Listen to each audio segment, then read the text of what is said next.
Sejam bem-vindos à nossa live de sexta-feira aqui do Tributarista do Futuro. Hoje, pessoal, vamos falar sobre que tipos de clientes, de empresas, podem ser nossos potenciais clientes para oferta de recuperação de crédito na esfera administrativa, tá? Isso é uma dúvida frequente de vocês. Eu tenho contato com uma empresa assim, assim, assado. O que eu posso oferecer para ela? Eu tenho contato com uma indústria, tenho contato com uma empresa do Simples, enfim. Vou procurar esclarecer as dúvidas de vocês relacionadas a esse tema, tá? Então, vamos lá. Pessoal, vou procurar segmentar aqui. Se vocês tiverem dúvidas também em relação a esse tema, recuperação de crédito tributário na área administrativa, para quem se aplica, o que pode ser feito, então podem ir mandando as dúvidas de vocês, que eu sempre deixo aí um tempinho no final da live para respondendo dúvidas específicas, tá? Então, pessoal, vou procurar segmentar pelo regime de lucro, né, de apuração do lucro das empresas, que eu acho que fica mais didático e mais fácil para a gente prospectar clientes, identificar os nossos clientes, tá? Então, empresas do Simples, tá? Existem possibilidade de recuperação de crédito na área administrativa, e hoje eu vou falar só de recuperação na área administrativa, tá? Não vou falar de teses jurídicas aí, teses judiciais para recuperação de crédito, mas vou me concentrar na área administrativa, que daí aí acaba abarcando todos, né? Não apenas os advogados, mas todos os tributaristas. Então, empresas do Simples, tá? Empresas do lucro presumido e empresas do lucro real. Basicamente, eu vou segmentar nessas três características de empresas, tá? E algumas coisas que impactam muito folha de pagamento, tá? Então, volume de folha de pagamento, ok? Vamos lá, começando por empresas do Simples, tá bom? O que eu posso hoje ofertar como recuperação de crédito tributário, tá? Então, para empresas do Simples. O que nós temos hoje de possibilidade é recuperação de PIS e COFINS e do ICMS substituição tributária, tá? Por quê? Porque existem segmentos de empresas que estão no Simples e que estão sujeitas ao PIS e COFINS recolhimento monofásico, tá? E eu não sei se todo mundo sabe o que é o recolhimento monofásico, mas eu vou tentar ser didática e breve aqui, né, sem entrar em muitos detalhes, depois vocês podem pesquisar mais. O recolhimento monofásico é aquele que concentra o recolhimento do PIS e COFINS lá no início da cadeia produtiva, tá? Então, normalmente é o industrial, tá? É a indústria que recolhe o PIS e COFINS pela cadeia toda, tá bom? Então, eu digo normalmente porque tem casos que é o atacadista também que recolhe para a cadeia toda, tá? Mas se concentra lá no início da cadeia produtiva. Eles recolhem PIS e COFINS pela cadeia toda, tá? E no caso do ICMS-ST também, quando o substituto tributário do ICMS recolhe pela cadeia toda, isso vai impactar lá na ponta as empresas que estão no Simples. Por quê? Porque as empresas que estão no Simples, elas recolhem os tributos numa guia única, que chama DAS, né? Que é o documento de arrecadação no Simples. E no guia DAS, elas recolhem um percentual, né? Que está lá especificado em cada um dos anexos da Lei Complementar 123. E esse percentual, ele é subdividido, na guia não vem essa subdivisão, tá? É um recolhimento único, mas ele é subdividido por categoria de tributos. Então, aquele percentual, vamos pegar lá, hipoteticamente, tá, pessoal? 15% que a empresa paga na guia do Simples. Desses 15%, 5% é imposto de renda e CSL, mais 5% é PIS e COFINS, mais 5% é ICMS, tá? Então, ela faz um recolhimento único. O que muitas empresas ainda não se atentaram é ao fato de que quando o regime do PIS e COFINS é no monofásico, ou quando ela está sujeita, né, ela é substituída do ICMS, esses tributos já foram recolhidos antecipadamente. Então, como eles foram recolhidos, se ela não faz a segmentação na guia DAS, né, que é o documento de arrecadação no Simples, ela vai estar recolhendo duas vezes, tanto PIS e COFINS como ICMS, tá? Então, isso hoje já é bem segmentado na legislação, tá? Tanto a legislação dos estados em relação ao ICMS, como na legislação federal em relação ao PIS e COFINS, que as empresas que estão no Simples e recolhem duplicidade, recolhem a mais, elas podem pedir a restituição, tá? No caso do PIS e da COFINS, é uma restituição mesmo, entra com pedido na Receita Federal pelo portal do ECAC, para as empresas do Simples, e faz um pedido administrativo de restituição, tá? A Receita restitui por mês, né? Então, assim, você pode pedir os últimos 60 meses e, tendo crédito nos últimos 60 meses, a Receita vai fazer 60 depósitos para devolver esse valor que foi recolhido a mais de PIS e COFINS, tá bom? Então, esse é um ponto. Todo mundo entendeu até aí, pessoal? Alguma dúvida? Tá? Quero ver se vocês estão me acompanhando aqui. Se tiver dúvida, mandem aí, podem comentar. Então, ela vai fazer essa devolução em 60 depósitos na conta da empresa que pediu essa restituição, tá? Existe toda uma metodologia, uma forma de calcular, uma forma de pedir, tá? Hoje todo o processo é eletrônico, mas existe uma metodologia para isso, tá bom? Beleza, Diogo? Em relação ao ICMS, não é necessário entrar com pedido de restituição. Os estados, eles já autorizam fazer isso na forma de compensação. Então, quando você calcula que foi recolhido ICMS maior, né, pelo fato de estar no ST, isso gera um crédito, né, esse crédito ICMS recolhido maior, que você vai poder compensar com o ICMS que você tem devido. Então, nos meses subsequentes, você compensa com o ICMS devido, tá? Então, é uma compensação. Em relação às empresas do Simples, é basicamente isso. Agora vocês podem me perguntar, quais são as empresas que estão no regime monofásico de PIS e da COFINS? Existe, depois vocês podem procurar a legislação, tá? Existe uma tabela de todos os segmentos que estão obrigados a recolher o PIS e COFINS no monofásico. Basicamente, são quais segmentos? Bebidas frias, tá? Então, cerveja, refrigerante, água. Então, bebidas frias estão no regime de recolhimento do PIS e COFINS monofásico. Distribuidores de gás, então gás, né? Então, no caso, gás está. No segmento de higiene e toucador, tá? Então, tudo que é questão de cosmético, higiene, tá também no monofásico. O que mais, pessoal? A autopeças também está no monofásico, tá? E combustíveis também, tá? Distribuidora também de combustível está. O que é mais fácil em relação à prospecção desse cliente, né? Pra gente fazer esse trabalho de recuperação na via administrativa. Bares e restaurantes, né? Por conta da questão das bebidas frias. Vamos pegar a bebida fria. Quem comercializa bebida fria e potencialmente está no Simples? Bar, restaurante, lojinha de conveniência, mercadinho. Que mais que vocês lembram aí que comercializam? Então, todos que comercializam, vendem bebidas frias estão no Simples, são potenciais clientes, né, pra gente fazer essa auditoria preliminar e ver se tem crédito a recuperar, ok? Em relação a bebidas frias. Em relação a higiene e toucador. Calma aí, Thiago, a gente tá no Simples por enquanto, tá? Depois eu falo autopeças que não estão no Simples, mas... Então, por enquanto, vamos tratar só de Simples.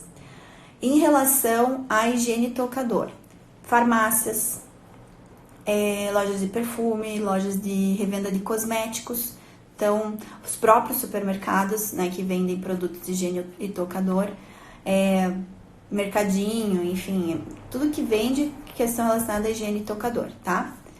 Também está possível de recuperação de crédito por estão no monofásico. Em relação a gás, né, todas as distribuidoras de gás, tá? É um cliente mais difícil da gente captar, porque existe muita sonegação, então é um cliente que a gente precisa, assim, armas persuasivas maiores. Sempre tem um crédito muito bom para recuperar, mas é um setor que só nega muito, né? Então é mais difícil. Em relação A autopeças, e daí são todas as distribuidoras, distribuidoras não, revendas de autopeças, né? Todas as revendas de autopeças ou oficinas que revendem autopeças também, estão no Simples, também tem esse potencial, tá? E acredito que são mais ou menos esse perfil de cliente que a gente tem que procurar. O que é um bom cliente para conseguir, né? Um bom cliente que a gente consiga recuperar e que normalmente não vai encontrar tanto problema, porque não é um cliente que sonega. São as lanchonetes e fast foods, franquias principalmente de fast food de shopping. Porque são clientes que tendem a ter uma regularidade de estar em compliance tributário, só que muitas vezes não sabem que estão recolhendo duplicidade, então são bons clientes, tá? Farmácias também são excelentes clientes. Eu não comentei de padarias, né? Mas padarias também, porque padaria comercializa bebida fria, daí depende muito da padaria, mas são potenciais clientes para isso, tá? Então hoje o que a gente tem assim de possibilidade para Simples é em relação a quem está no monofásico e é substituído de ICMS, tá? Já vem com o ICMS recolhido na cadeia. Opa, pausou aqui, entrou uma ligação, gente. Então, vamos passar para empresas do lucro presumido, tá? Depois eu falo de empresas do lucro real, tá bom?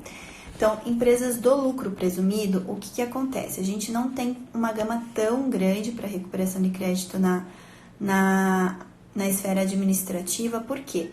Porque as empresas que estão no lucro presumido, elas não acumulam créditos, certo? Porque PIS e COFINS está no cumulativo, né? Então, elas recolhem o PIS e COFINS cumulativo 3,65%. Questão de ICMS não tem muito o que discutir, né? E a não ser que exista realmente essa duplicidade de recolhimento para a empresa que está no presumido, tá? Mas a gente sabe que, historicamente, as empresas do presumido, elas não são... É onde concentra a maior parte das prestadoras de serviço, né? Então, onde que a gente pode, com mais facilidade, oferecer tese de recuperação de crédito para as empresas que estão no presumido? Em relação à compliance de folha de pagamento, tá? Por quê? No compliance de folha de pagamento, existem as empresas que pagam a contribuição previdenciária e contribuição de terceiros sobre a folha de pagamento e não a CPRB, né, que é o percentual fixo sobre faturamento. Aí para a CPRB não aplica, tá? Só para quem está no presumido e tem um volume de folha considerável, né? Tem funcionários aí, um volume de funcionários considerável. Aí a gente pode oferecer um serviço de compliance de folha de pagamento, tá? E o que seria esse serviço de compliance de folha de pagamento?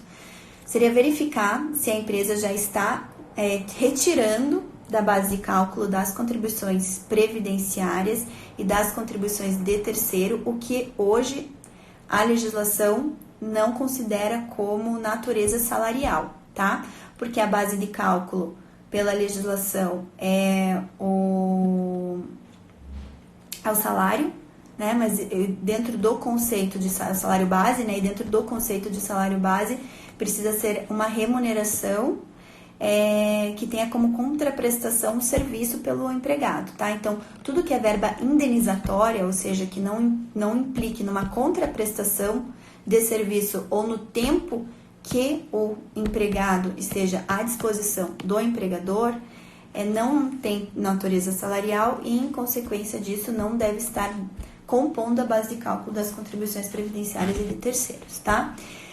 Existem algumas verbas que o Poder Judiciário já reconheceu como sendo verbas indenizatórias, então já é mais consolidado, né? E a gente não precisaria entrar com ações judiciais. Existem outras teses que ainda... Existem outras verbas que ainda tem discussão e a gente precisa esperar o Poder Judiciário efetivamente definir, e aí nesses casos a gente não faz a recuperação de crédito administrativa, tá? O que a gente poderia considerar como algo que não tenha natureza salarial e que já esteja mais consolidado para pedir administrativamente, tá? Então, seriam despesas com vale refeição, vale alimentação, com plano de saúde, né, despesas de saúde de uma forma geral, vale transporte. Aí a gente tem que fazer existem algumas verbas, pessoal, que a gente precisa sentar com o cliente e precisa conversar com o cliente qual que é o grau de risco que ele quer tomar, tá? Porque existem algumas verbas que a jurisprudência já está bem pacificada, inclusive com recurso repetitivo da STJ e tal, mas que a gente não sabe, né? Eventualmente pode sofrer uma fiscalização lá na frente. Então, tem cliente que ele é totalmente conservador e ele quer levar tudo para o judiciário, não quer fazer nada administrativamente, tá? Tem cliente que ele topa fazer administrativamente porque ingressa, né, caixa para ele mais rápido e em contrapartida ele tá ciente de que se eventualmente vier a sofrer uma fiscalização ou auto de infração, tem possibilidade de defesa com grandes chances de ganho e ele topa o risco, né? O que hoje tem uma tese que tem surgido e tem empresas que estão topando fazer na via administrativa e tem empresas que são mais conservadoras e preferem judicializar. É a tese da limitação da base de cálculo das contribuições de terceiros, não as contribuições previdenciárias, mas as contribuições de terceiros, a 20 salários mínimos, tá? Então, você trava a base de cálculo em até 20 salários mínimos. Então, qualquer empresa que tenha uma folha de pagamento superior a 20 mil reais, basicamente, né, porque o salário mínimo também é 45, então, basicamente, a 20 mil reais, tudo que exceder esses 20 mil reais não entraria na base de cálculo dessas contribuições de terceiros, que somando hoje dá mais ou menos 5% de alíquota, tá? Para recolher 5 ponto alguma coisa de alíquota. Então, teria esse ganho aí sobre o excesso. No Poder Judiciário, a gente tem poucas decisões a respeito, não existe nenhuma tese em recurso repetitivo, contudo, o STJ, quando analisa essa questão, ele já dá provimento para o contribuinte monocraticamente, nem vai para a turma julgar, porque entende que é uma alteração de lei e por fato de ser uma alteração legal, não tem nenhuma violação, não tem nada, então tem que manter mesmo que está lá na lei, que é a fixação de 20 salários mínimos. Então, por conta disso, tem empresas que topam já entrar administrativamente, tem empresas que preferem judicializar para garantir, enfim. A gente sabe que mesmo judicializando, nada é garantia, né? Falando de Brasil, a gente não tem garantia de nada. Então, vai muito de uma conversa aí bem sincera e transparente com o cliente e o que ele se sente mais confortável, a gente tem toda a capacidade de dar o subsídio, né? Seja para compensar administrativamente. Tem empresas que falam, não, eu quero compensar, e daí eu quero entrar com mandado de segurança preventivo para garantir que eu não vou ser fiscalizado. Eu quero compensar e vou deixar, vai que passa os 5 anos, a Receita homologa e, enfim, não tem problema nenhum. Então, assim, cada caso é um caso, tá? O importante é que é uma boa tese, gera um bom ganho para as empresas, tá? E tem empresas que topam fazer administrativamente, tem empresas que preferem judicializar, tá bom? Deixa eu pensar, em relação ao lucro presumido, administrativamente que a gente tem mais, assim, possibilidades de ofertar seria em relação a essa questão da compliance da folha também, que vale também para empresas que estão no lucro real, tá? Aí, se eventualmente existe alguma empresa que esteja daí a autopeça vai ser monofásico, enfim. Normalmente a autopeça não tá no presumido, tá no real por conta da margem de lucro. Mas aí a gente tem que analisar caso a caso, tá? O normal é que quem esteja no lucro real sejam empresas que têm margem de lucro pequena, né? Assim, abaixo da margem presumida do arbitrado. Então, para quem é comércio, indústria, enfim, sai aquela margem de 8%, daí para serviço, se não me engano, agora eu não lembro, gente, as faixas todas as faixas, mas tem para transporte, que é uma faixa menor, daí tem para prestador de serviço, que é uma faixa maior, que é 16%. Enfim, depois eu vejo para vocês e passo, mas assim, minha cabeça agora fundiu para as faixas de lucro, faixas de margem presumida para fins de lucro presumido, tá? E em relação ao real, para empresas do lucro real, aí que a gente tem uma gama bem grande também para poder fazer recuperação de crédito na via administrativa. O que a gente tem boas chances de recuperação de crédito administrativo é PIS e COFINS, tá? Principalmente por conta das empresas que estão no lucro real estarem no regime não cumulativo de PIS e COFINS. Muitas delas não estão não estão considerando como insumo várias verbas que o STJ e depois foi até ratificado pelo CARF, consideram como insumo e geram créditos, tá? Então, energia elétrica, frete, tudo que entre como necessário, essencial e indispensável para a atividade da empresa é considerado como insumo, tá? E gera direito a crédito. Inclusive, semana passada, o CARF definiu que despesas com propaganda para as grandes varejistas também entram no conceito de insumo, gera crédito de PIS e COFINS. Então, o que a gente tem de grande oportunidade é estudar bem o que gera crédito, o que não gera crédito, o que é considerado insumo ou não. E aí a gente vai ter um monte de solução de consulta, tem basicamente o que o STJ definiu, né? Que é isso, o que é necessário, essencial e indispensável, a execução da atividade, né? E não necessário, essencial e indispensável a prestação de serviço ou a produção do bem, né? Que é um conceito um pouquinho mais restrito. Mas o STJ deu um conceito bem amplo, né? Então, isso a gente tem que analisar caso a caso, e tem muitas empresas que não tomam crédito de tudo, e se não estão tomando, podem passar a tomar e pode pedir a restituição, né? Pedir a recuperação desses créditos anteriores, tá? Então, essa é uma grande possibilidade da gente recuperar crédito aí na via administrativa para empresas do lucro real. A empresa do lucro real também tem questão de ICMS, que pode estar gerando crédito, daí tem que analisar caso a caso, né? E legislação a legislação, daí tem que realmente entender caso a caso. Mas o grande, aí onde está realmente a grande cereja do bolo, e que se aplica a todas as empresas, é o compliance de PIS e COFINS mesmo, né? Ver o que tem aí de insumos. Deixa eu ver se eu não estou esquecendo, mas eu vou vendo as perguntas, e caso eu esteja esquecendo de mais alguma coisa, eu falo para vocês, tá? Bom, o Thiago está perguntando das autopeças que não estão no Simples, né? Então, aí tem que ver, Thiago, pode ser que haja uma recuperação em duplicidade, tá? O que acontece? As autopeças que não estão no Simples e já vem com o PIS e COFINS recolhido lá da ponta, existe uma tese judicial, né? Então, hoje se judicializou a questão porque ela ainda é um pouco controvertida, tá? Se você pode ou não aproveitar os créditos de PIS e da COFINS, tá?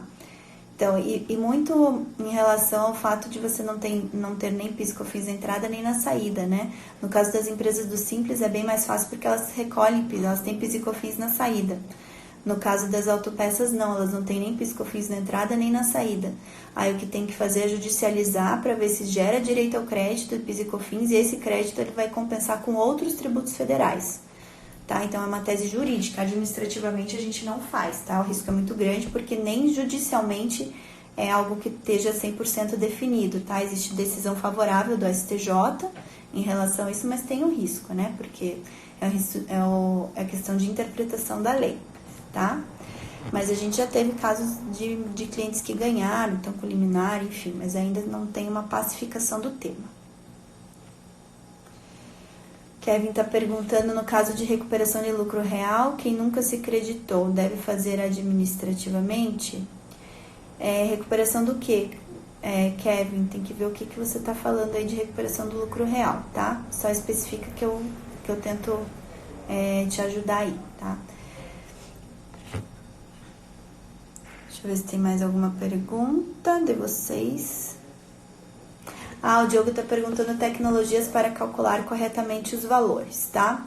Existem algumas tecnologias que eu conheço, tá? Para empresas do Simples, existe um sistema que chama e-auditoria, que ele faz esse cálculo para as empresas do Simples, e você paga lá, acho que R$800 por mês para usar o sistema, tá? E é um sistema de auditoria, então, inclusive, você pode baixar todos os arquivos SPED, nota fiscal, o sistema faz vários cruzamentos, e você pode até agregar um serviço de auditoria eletrônica aí para compensar o uso do sistema, né, do e-auditoria. E vale muito para quem tem cliente no lucro real e também cliente no Simples por conta da recuperação de crédito. Eles têm uma plataforma agregada, que é a plataforma de recuperação de crédito para o Simples, tá? A previsão é que eles fossem agregar outras formas de recuperação, de cálculo para recuperação. Eles só fazem o cálculo, tá? A auditoria só faz o cálculo e daí você entra com o processo, tudo faz... Lembrando que tem que fazer 60 pedidos, é um por mês, né? Dos últimos 5 anos para as empresas do Simples. Então, para quem quer botar a mão na massa mesmo, mas ter uma forma mais ágil de fazer o cálculo, porque o cálculo na mão é muito difícil, tá? São muitos itens para considerar. Então, assim, é muito trabalhoso, tá? Não é que seja impossível, dá para fazer. Inclusive, a gente tem o Anderson Souza que ensina, né, como fazer. Tudo certinho e tal, mas é muito trabalhoso, a gente não faz. Aqui a gente nem gasta tempo porque o retorno é pequeno, né? São poucas as empresas do Simples que dão um volume de recuperação de crédito que compense o esforço. Então, a gente procura o Simples, a gente deixa para automação. A gente usa automação e em relação a daí lucro real. Enfim, tem coisas que a gente também precisa de automação, daí eu vou falar um pouquinho mais. Para compliance de folha, a gente pode fazer o interno, né? Aqui a gente tem uma pessoa que faz cálculo para compliance de folha. E daí a gente pode entrar, ou a gente pode também automatizar. Hoje, quem que eu conheço que é muito bom, que a gente usa para automação de compliance de folha de pagamentos, a PR Fiscal, né, que é a Plataforma de Recuperação Fiscal. É uma empresa de São Paulo, que já está há quase 30 anos aí no mercado, e eles são especialistas em compliance de folha de pagamentos e também recuperação para empresas no Simples, tá? Só que o modelo deles é um pouquinho diferente, eles trabalham em parceria com os tributaristas. Então, a gente precisa se associar à PR Fiscal, tá? Não existe um valor de entrada, mas você precisa ser avaliado, né, previamente avaliado. Os alunos do EBPT Educação todos já passam por essa pré-avaliação, então eles já automaticamente são aprovados na PR Fiscal por conta dessa parceria que a gente tem. Eles sabem que a gente está sempre ensinando os alunos, então sabe que são profissionais que já chegam qualificados para ingressar na parceria. Não existe nenhum ticket de entrada, tá? E aí a gente tem as que exigem ticket de entrada, que eu conheço o Tax Group e o Grupo Estúdio, né? Não conheço a fundo, a gente não usa nenhum dos dois, então não conheço a fundo, que hoje a gente usa PR Fiscal para compliance de folhas e para Simples, tá? E a PR Fiscal também faz outros trabalhos, assim, inclusive de folha, de compliance de folha, tem um monte de coisa também que eles levantam até.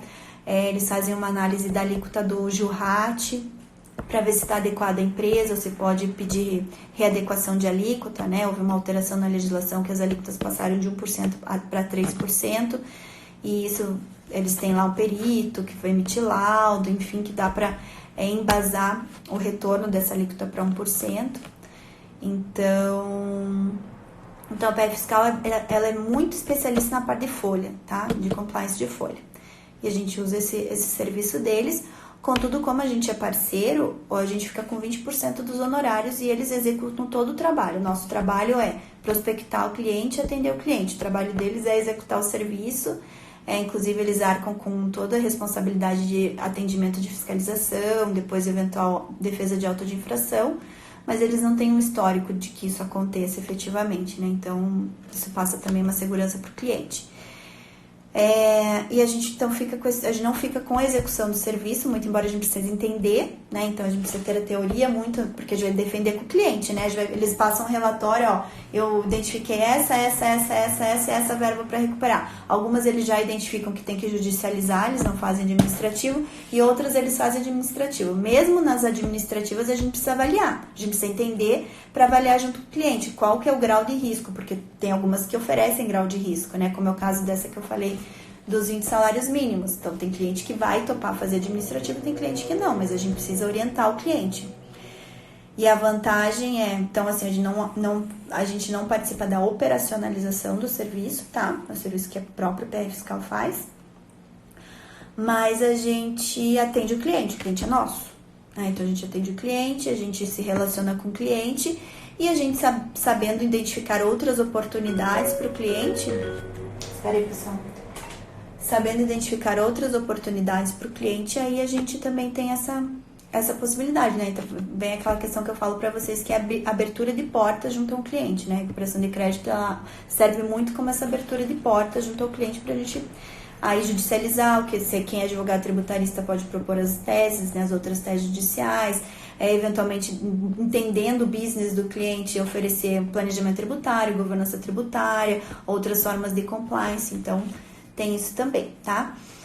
Em relação às empresas do lucro real para recuperação de crédito de PIS e COFINS, de forma automatizada, eu conheço o Tax Group e a auditoria a gente consegue fazer, mas esse é um serviço que não precisa de automação, tá, pessoal? A gente não usa automação para isso, a gente faz interno mesmo. Por quê? Porque a questão de analisar todas as entradas, né, tudo que eles estão usando, pagam PIS e COFINS na entrada e não estão aproveitando de crédito, e fazer uma análise, que dê uma análise que a gente, tendo conhecimento do que a legislação entende como gerador de crédito ou não, a gente calcula. Só que você pode tomar da orientação, normalmente você pode calcular com o contador da empresa, ou se não você tem alguém interno, faz uma planilha, não é nada complicado fazer isso, e oferece o serviço que, vai dar, é uma baita de um serviço aí para ofertar, vai dar um ganho rápido para o cliente, né?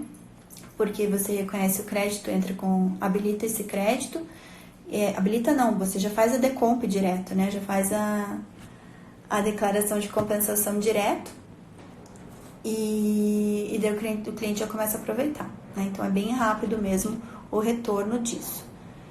Deixa eu ver o que mais, se tem mais alguma pergunta aqui. O Bezerra tá perguntando Simples Nacional, eu já comentei no início da live, a live vai ficar gravada para quem chegou depois, tá, pessoal?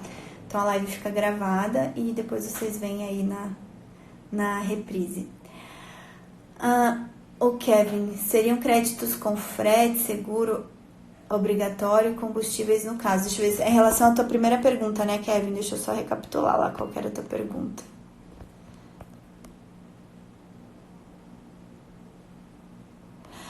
Então, isso que você está falando de PIS e COFINS, né? Essas despesas administrativamente, não precisa, tá? Porque hoje o STJ já validou, você pode fazer administrativamente. Rômulo está perguntando se no E-Auditoria faz compliance de PIS e COFINS no lucro real. O E-Auditoria, Rômulo, ele não tem a parte de recuperação de crédito de PIS e COFINS, tá? Nem de CMS, ele tem só do Simples.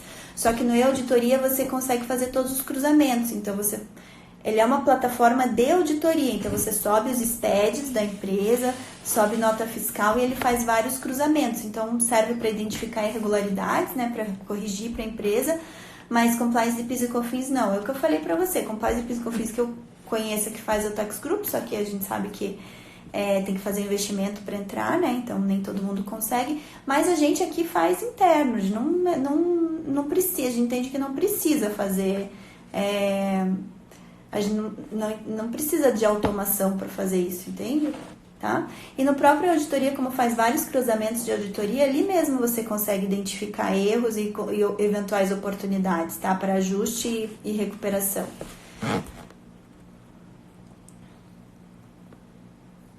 Que mais? O Luciano tá falando lucro presumido, resumidamente, é folha de pagamento. Que a gente tem feito aqui, resumidamente, é folha de pagamento, para quem tá no lucro presumido. As hipóteses são bem reduzidas, né, para o presumido, por conta de não ter muito como aproveitar crédito, PIS e COFINS. Mais alguma pergunta, pessoal? Lembrando que essa questão da recuperação de crédito, e quem auxilia sempre a gente é o Daniel Silos, né, então ele é nosso professor lá na comunidade. Hoje a comunidade presta também, serve para isso, para orientar vocês nas dúvidas do dia a dia, para ir direcionando. Tô com o caso de um cliente que é assim assado, o que eu posso oferecer para ele, qual que é a estratégia que eu posso traçar nesse caso. Enfim, lá a comunidade tributarista do futuro serve como um grupo de mentoria. Então é uma mentoria em que eu mais 4 professores estamos auxiliando vocês aí no dia a dia, né? Questão de carreira na área tributária, prospecção de clientes, fechamento de contratos. Essa semana o Daniel Silos deu uma aula lá sobre fechamento de contratos. A gente já teve aula de governança tributária, processo administrativo tributário, estratégias de contencioso, né, das ações tributárias, quando optar por um mandado de segurança, uma ação ordinária. Então, a Mayara sempre auxilia a gente em tudo que é relacionado a teses judiciais, a contencioso. E ela está lá auxiliando. A Mayara é advogada aqui da Amaral Esbeck, da nossa equipe. Dúvidas contábeis, está o João Eloy, planejamento tributário, o João Eloy também ajuda. O João Eloy lá, que é o presidente do VPT, né? Ele está na comunidade auxiliando planejamento tributário, contabilidade e auditoria. E perícia judicial, que ele é perito também. Então, dúvidas em relação a isso, ele que auxilia. Eu auxilio vocês tudo que eu posso, que vocês possam, sempre que eu dou o pitaco, mas carreira, gestão de escritório, enfim, sempre estou auxiliando vocês lá. Governança tributária, né, como identificar potenciais clientes para ofertar governança tributária, como que isso se dá, enfim. E a Milene também, a Milene Moriello, que ajuda a gente em questões da nossa era 4.0, a questão da era do digital, do futurismo, design thinking, enfim, ela dá aquela pitada aí pra gente pensar e ser disruptivo na prestação dos nossos serviços como tributarista, e também sempre, né, auxilia também a gente apresentar, né, as nossas soluções e resolver problemas tributários, sempre com foco na experiência do nosso cliente, né, que ele é o usuário dos nossos serviços. Então, assim, realmente a comunidade serve para isso. É bem a nossa vivência prática, né? Quem tá na prática, tá ali no dia a dia e precisa de alguém dando a mão para vocês, né? A Joyce está perguntando indicações de livro. Ixi, Joyce, tem tanto livro, depende do que. Você precisa saber teoria do direito tributário. Aí, eu já fiz live só de indicação de livros também, mas é muito vago, assim. Tem doutrina da parte da teoria do direito tributário, tem doutrina relacionada à contabilidade tributária, planejamento. O que a gente não tem muito é questão prática, né? A prática, ninguém resolve escrever sobre prática porque varia muito de um caso para outro. Aí o que a gente faz lá dentro da comunidade, além de dar esses auxílios, né, para ajudar vocês no dia a dia, eu também sempre faço uma live toda segunda-feira falando para vocês de todas as novidades na área tributária, novas decisões administrativas, judiciais, projetos de lei importantes para a gente ir analisando e acompanhando, novas leis. Então, a gente serve como esse orientador aí. Joyce, teoria, pode pegar qualquer livro de teoria de direito tributário, tá? Eu não sei qual que é a tua formação, se você é advogado, contador, mas eu estudei muito com base no Paulo de Barros Carvalho, né? Mas eu sei que não é uma leitura fácil, mas eu gosto muito de estudar por ele, tá? Mas sempre essa teoria. Pena que você não entrou antes. Ontem a gente a gente divulgou uma oferta relâmpago no curso de formação de tributarista, que é o curso que dá toda essa base para vocês, inicial, aí para quem não tem essa base teórica do direito tributário, né, e do sistema tributário, contabilidade, planejamento tributário, precisa. A gente ensina isso no curso de formação de tributarista. Ontem a gente fez uma oferta relâmpago, né? Hoje, para quem tá lá no grupo, Joyce, de repente, se você se interessar, a gente tá com uma oferta relâmpago no curso de introdução ao direito tributário. Talvez ajude você. Excepcionalmente, hoje está sendo por R$ 197,00. Então, aí é o preço de um livro mesmo, por um curso, com 32 horas, né, de conteúdo em videoaula e material didático. Então, acho que vale a pena. E daí lá todos os professores também indicam várias doutrinas, né? Então, se você tiver interesse, depois me chama ali no privado que eu te passo o link, tá bom? O que mais, pessoal? Mais alguma dúvida? O pessoal da comunidade aqui tá falando. A Lu, né, a Lucélia, o Luciano, estão todos lá na comunidade. O Thiago também tá na comunidade. O Rômulo tá na comunidade. O pessoal que tá aqui me acompanhando tá lá, sempre participando da comunidade. O Diogo está perguntando qual o primeiro curso do BPT que deve ser feito. O primeiro curso é formação de tributarista, Diogo, mas ele é um investimento mais alto. Então, às vezes, você não tem esse investimento, né? O curso, ou você espera por uma oferta relâmpago, como a gente fez ontem, que o curso saiu de 1.320 por 697, ou você começa pela Introdução ao Direito Tributário, que é um curso que tem muito conteúdo que está lá na formação de tributarista, né? De uma forma mais resumida, tem algumas coisas que não tem na introdução, mas ele vai te dar uma boa base também. E daí aproveita a promoção hoje, né, que tá saindo por 197, mas aí eu acho que se você for entrar direto no site, ele já tá com o link promocional lá, tá? 197 hoje, tá bom? Qualquer coisa me chama que eu te oriento. Mais alguma dúvida, pessoal? Wilson também, nosso aluno cativo aqui, participou da terceira BI. Para quem não sabe, até a gente tem um tempinho aqui antes de acabar a live, eu vou reforçar para vocês que é uma coisa que vocês sempre perguntam, né? Qual que é o percurso para fazer para ser tributarista diamante? Então, a gente começa pela formação de tributarista, tá?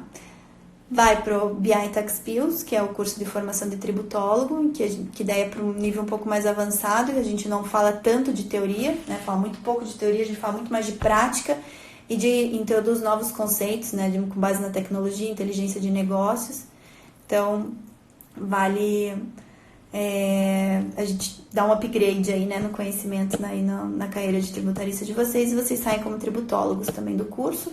Depois, Master em Tributação e Inteligência de Negócios.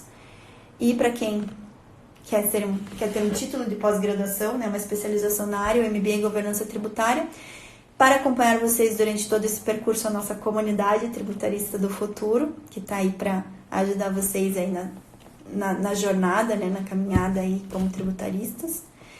E a gente tem os cursos paralelos que vão complementando a formação. Então, a gente tem esses cursos de formação de tributarista, o BI Tax Skills, que é a formação de tributólogo, o Master em Tributação e Inteligência de Negócios, que forma o Master Tributólogo, a comunidade para ser a tutoria, né, a mentoria de vocês, e os cursos que vão agregando conhecimento, né? São os cursos paralelos, que é o curso de Introdução ao Direito Tributário, para quem precisa mais ainda de maior conhecimento, né, na teoria, planejamento tributário, governança tributária e tributação socioambiental, tá? São os nossos 4 cursos aí paralelos que a gente oferta.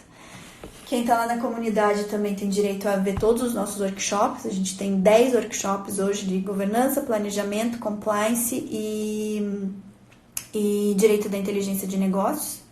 Então, todos esses workshops estão disponíveis para os alunos da comunidade também, tá? E eu acho que é isso. Nosso percurso é esse. E o MBA Governança Tributária, que é um curso de especialização, né, uma pós-graduação, que mescla não apenas conteúdos de direito e contabilidade, mas também gestão, processos, economia, finanças, tecnologia. Então, por isso que é o MBA, né? Não é uma simples pós-graduação, ok? O Alberi está perguntando se vale entrar com a recuperação dos 10% sobre o FGTS. Para recuperar o passado, vale. Vale sim, porque a mudança na lei foi agora, né? Então, para o futuro não precisa. Mas para quem quiser recuperar o passado, sim, tá? Daí vale, só para recuperar o passado. E acho que é isso, né, pessoal? Mais alguma dúvida que vocês tenham? Em dúvida, a gente tem mais 10 minutinhos de live aí. Mas senão já vou encerrando. Terça-feira, pessoal, sempre que vocês tiverem sugestões de temas para live, vocês me mandem no direct, por favor, tá? Porque eu quero ouvir vocês também, para saber o que mais que vocês sentem necessidade no dia a dia, para a gente poder abordar nas lives. Na terça-feira, eu vou ver se eu trago aqui a Lê. A Lê é a minha charazinha, a Lê, que ela cuida de toda a parte de mídias sociais, nossa. Então, aí, tudo que a gente está construindo de Instagram, Facebook, LinkedIn, enfim. E eu vou trazer ela para ela comentar um pouquinho. Ali também tem o perfil dela, aí ela é influencer de moda e tal. Então, ela vai falar um pouquinho sobre como a gente pode aproveitar as redes sociais, né, para a gente criar nossa autoridade e prospectar clientes pelas próprias redes sociais, tá? Um marketing digital mais estratégico aí. Então, vou ver se eu trago ela na terça-feira pra gente falar sobre isso, tá? Se vocês tiverem outras sugestões de temas, pessoas que vocês queiram ver por aqui também, que seja de interesse, me falem que eu vou procurar atender vocês. Lembrando que as nossas lives são sempre às terças e às sextas-feiras, né? Às 13 horas. Terça-feira, a ideia é fazer live sempre com convidado. Quando não tiver convidado, live tira dúvidas, né? Perguntas e respostas de vocês, que vocês tenham em relação à jornada como tributaristas. E sexta-feira é uma live um pouquinho mais técnica, né? Que a gente traz um assunto técnico, como hoje, um pouquinho mais técnico para ir auxiliando vocês nessa jornada. Ok, pessoal? Fico à disposição de vocês. Acho que não entrou mais nenhuma pergunta, né? Deixa eu ver aqui. Nenhuma perguntinha. A live vai ficar na reprise. Quem não estiver assinando ainda o nosso canal do YouTube, por favor, assine. É o canal do IBPT Educação. Todas as lives saem daqui, das 24 horas daqui, são editadas e a gente joga lá para o nosso canal do YouTube, tá?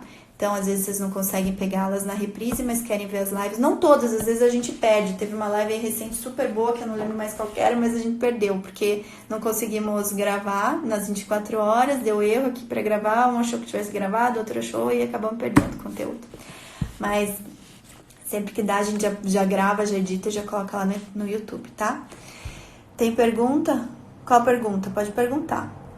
Quem que mandou uma pergunta? O Pedro tá falando seu ICMS sobre TUST. É tese judicial, né? É tese. Hoje a gente tá falando mais de recuperação na esfera administrativa. O TUST e a TUSD, a gente tá entrando, sabe? Mas ele tá parado, né? Tá sobrestado. Então, a gente precisa esperar a definição do Poder Judiciário, mas é uma boa tese, assim, a gente tem uma grande possibilidade de ganho, né, só que é judicial, tá? Não tem como fazer administrativo, tá bom? O que eu tava conseguindo administrativamente, mas são mais para pessoas físicas, assim, era em alguns municípios em relação